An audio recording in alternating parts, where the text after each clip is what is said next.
Bismillahirrahmanirrahim. Assalamualaikum warahmatullahi wabarakatuh. Selamat pagi anak-anak. Berjumpa lagi dengan Ustazah dalam pembelajaran lingkungan hidup. Sebelum pembelajaran dimulai, hayya bina nadadarsana bikiraatil basmalah. Bismillahirrahmanirrahim. Nah, untuk pembelajaran kali ini, silakan menyimak video ini hingga selesai karena di akhir akan ada penugasan. Terima kasih, selamat menyaksikan. Oke, hari ini kita akan memasuki pembelajaran 3 tentang penanggulangan pencemaran lingkungan pada pelajaran pendidikan lingkungan hidup kelas 5. Anda sudah siap? Mari kita simak video ini.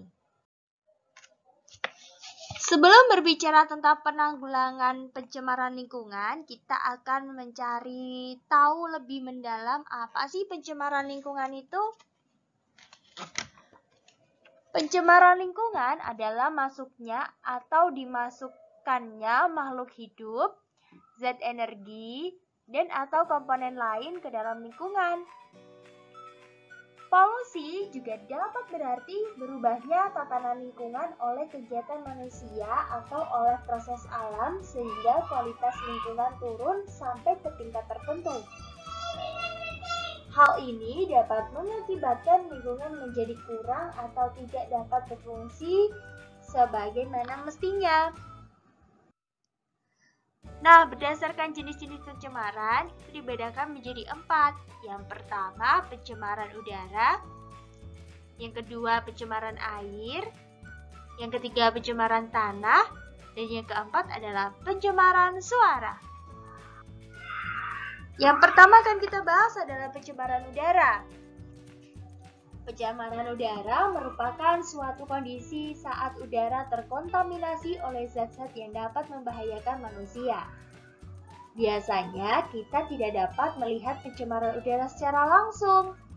Namun, pada kondisi tertentu, asap kotor yang menggantung di udara, terutama di daerah perkotaan, dapat kita lihat secara langsung. Sumber utama pencemaran udara adalah asap kendaraan bermotor dan emisi dari pabrik-pabrik. Asap kendaraan bermotor dan emisi dari pabrik menyebabkan timbulnya gas-gas berbahaya bagi tubuh.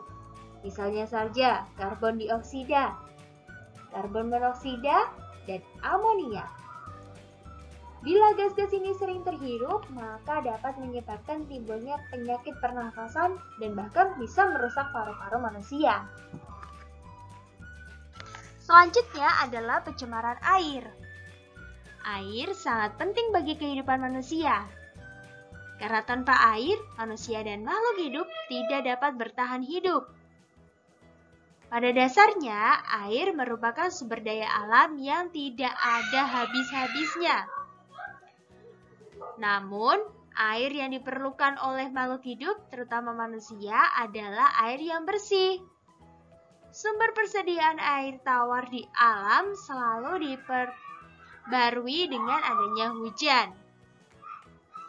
Manusia menggunakan air untuk minum, mandi, mencuci, menyiram tanaman, dan sebagai sumber energi. Beberapa kegiatan manusia juga menyebabkan air menjadi tercemar, kotor, dan bahkan menimbulkan bau. Misalnya, membuang limbah hasil industri ke sungai, membuang sampah ke sungai, atau menggunakan deterjen dan bahan kimia beracun yang berbahaya saat mencuci. Air yang kotor dan tercemar tidak baik untuk kesehatan karena dapat menimbulkan berbagai macam penyakit.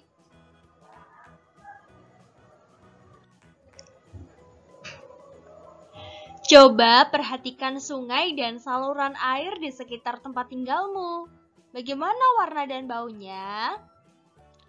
Di daerah perkotaan yang memiliki banyak pabrik, tidak jarang ditemui pabrik-pabrik yang membuang limbahnya ke sungai secara langsung tanpa diolah terlebih dahulu.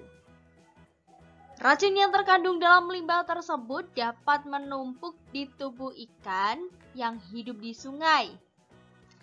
Akibatnya, ikan akan keracunan dan mati. Atau bila ikan tersebut dikonsumsi oleh manusia, maka akan menyebabkan penyakit yang berbahaya bagi tubuh. Di samping itu, limbah-limbah yang dibuang di sungai ada juga yang menyebabkan pertumbuhan tanaman air seperti ganggang. Bila hal ini terjadi, ganggang akan menghambat sinar matahari yang masuk ke dalam sungai dan menghabiskan oksigen yang diperlukan ikan atau binatang lainnya yang hidup di dalam sungai, sehingga dapat menyebabkan kematian ikan dan binatang lainnya tersebut. Air sungai akan mengalir ke laut. Begitu pula air sungai yang telah tercemar. Daerah di muara sungai dan laut juga menjadi tercemar.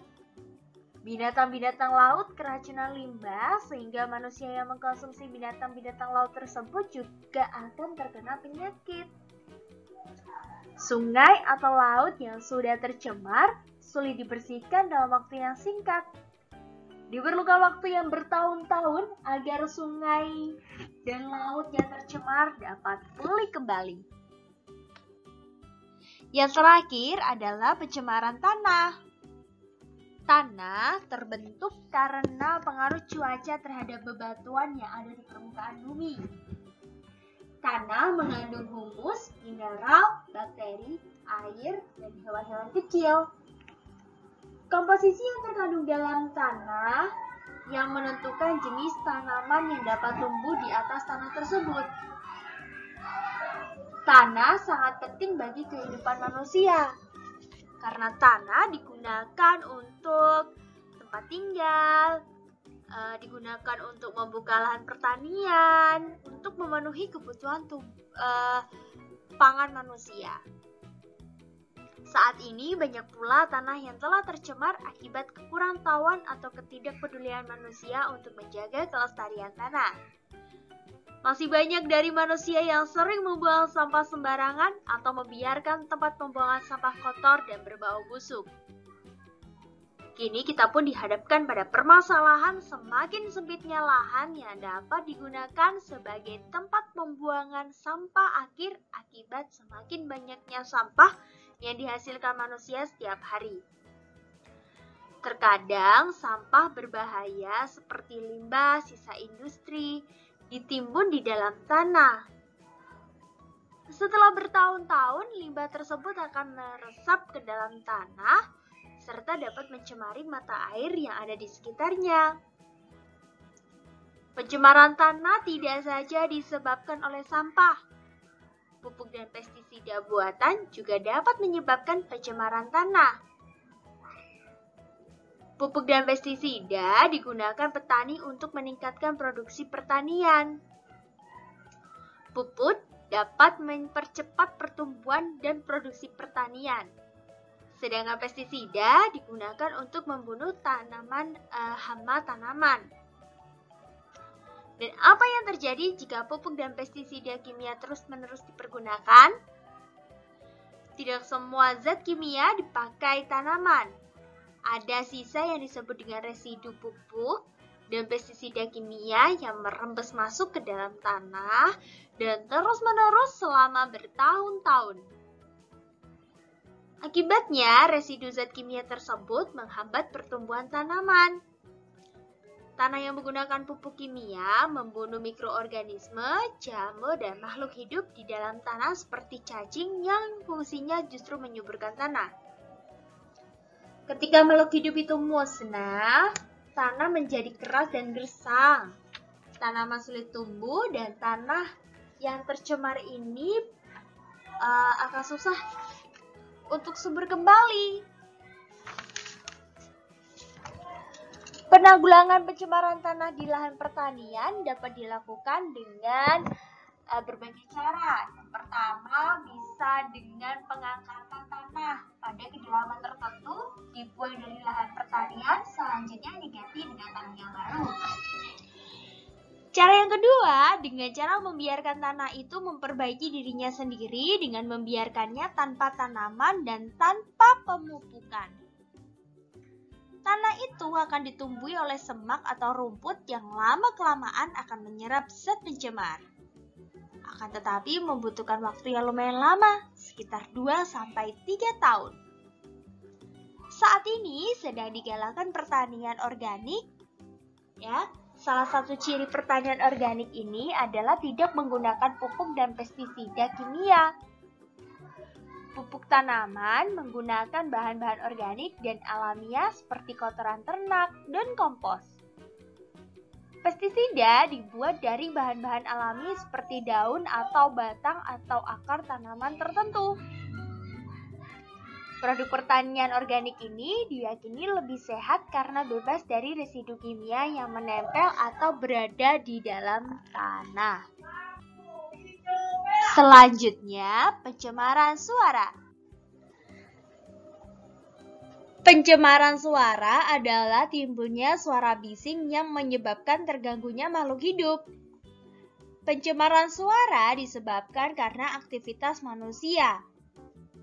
Pencemaran suara disebabkan oleh suara alat-alat berat saat membangun rumah atau gedung, serta suara yang berasal dari mesin-mesin.